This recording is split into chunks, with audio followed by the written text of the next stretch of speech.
It would have been out long ago. And if anybody watched Peter Strzok testify over the last couple of days, and I was in Brussels watching it, it was a disgrace to the FBI. It was a disgrace to our country.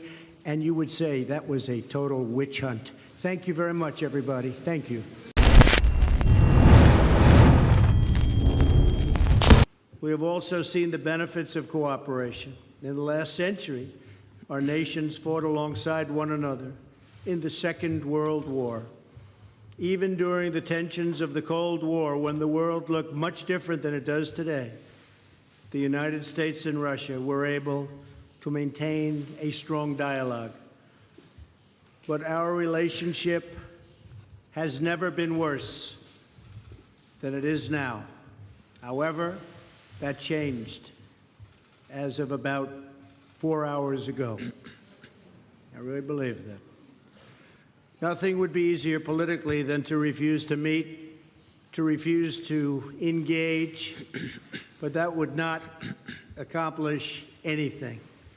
As president, I cannot make decisions on foreign policy in a futile effort to appease partisan critics or the media or Democrats who want to do nothing but resist and obstruct.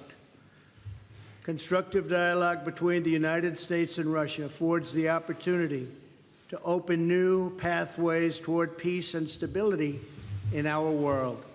I think that the probe is a disaster for our country. I think it's kept us apart.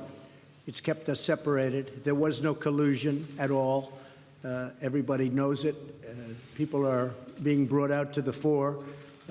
So far that I know, virtually none of it related to the campaign. And they're going to have to try really hard to find somebody that did relate to the campaign. That was a clean campaign. I beat Hillary Clinton easily. And frankly, we beat her. And I'm not even saying from the standpoint, we won that race. And it's a shame that there can even be a little bit of a cloud over it. People know that, people understand it, but the main thing, and we discussed this also, is zero collusion.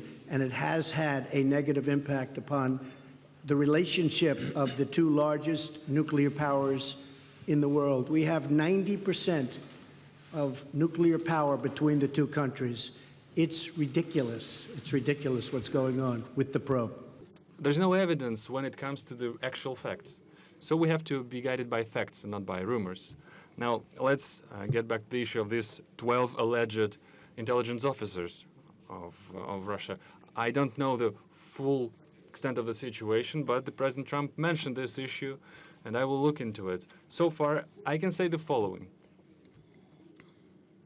The things that, off the top of my head, we have an existing agreement between the United States of America and the Russian Federation, an existing treaty that dates back to 1999, the mutual assistance on criminal cases. This treaty is in full effect. It works quite efficiently. On an average, we initiate about 150 criminal cases upon requests from foreign states. For instance, the last year, there was one extradition case upon the request sent by the United States. So this treaty has specific legal procedures. We can offer that the appropriate commission headed by Special Attorney Mueller, he can use this treaty as a solid foundation and send an official request to us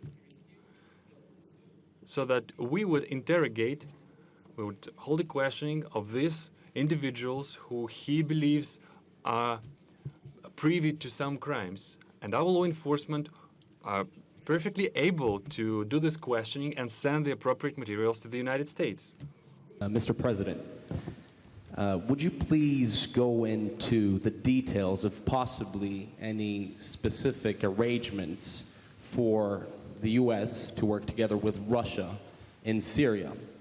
Well, I guess I'll answer the first part of the question. We've worked with Israel long and hard for many years, many decades. I think we've never has any country been closer than we are.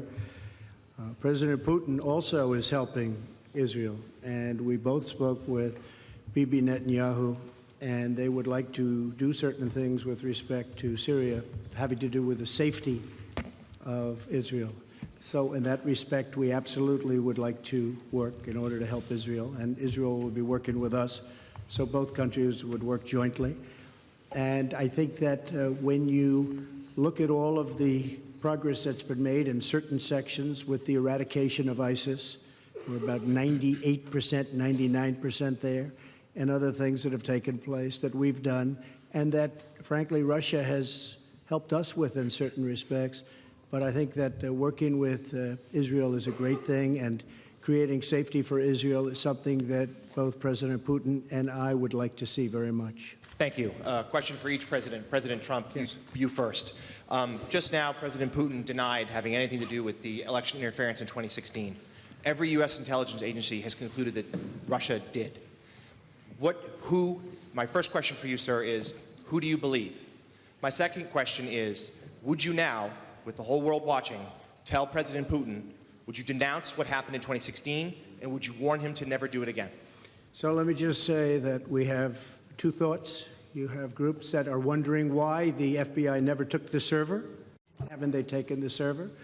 Why was the FBI told to leave the office of the Democratic National Committee? I've been wondering that. I've been asking that for months and months, and I've been tweeting it out and calling it out on social media.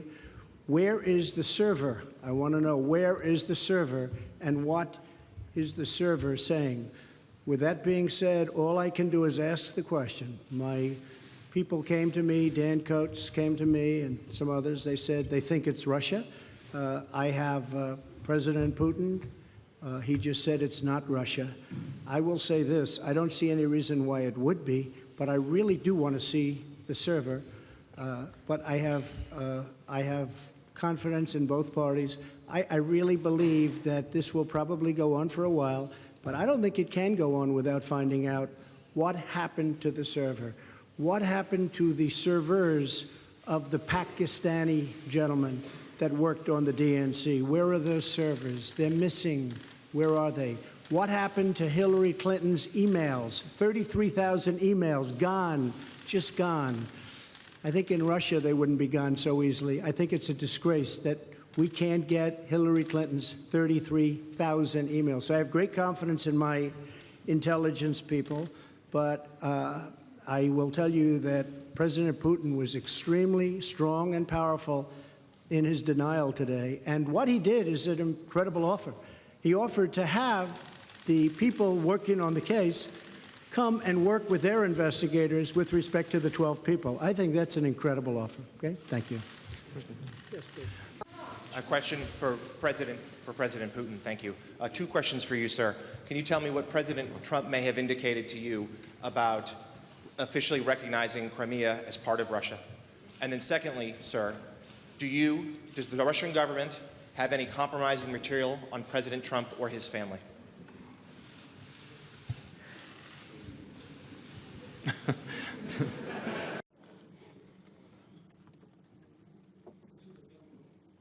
President Trump and, posture of President Trump on Crimea is well known, and he stands firmly by it. He continued to maintain that it was illegal to annex it. Our viewpoint is different. We held a referendum in strict compliance with the UN Charter and the international legislation. For us, this issue, we put paid to this issue. And now to the compromising material. Yeah, I did heard these rumors that we allegedly collected compromising material on Mr. Trump when he was visiting Moscow. Well, distinguished colleague, let me tell you this. When President Trump visited Moscow back then, I didn't even know that he was in Moscow. I treat President Trump with utmost respect. But back then, when he was a private individual, a businessman, nobody informed me that he was in Moscow. Well, let's take St. Petersburg Economic Forum, for instance. There were over 500 American businessmen, the high-ranking, the high-level ones. I don't even remember the last names of each and every one of them. Well, do you think that we try to collect compromising material on each and every single one of them?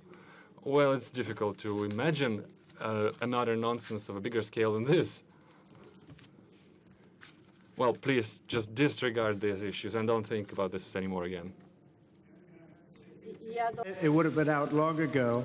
And if anybody watched Peter Strzok testify over the last couple of days, and I was in Brussels watching it, it was a disgrace to the FBI. It was a disgrace to our country. And you would say that was a total witch hunt. Thank you very much, everybody. Thank you.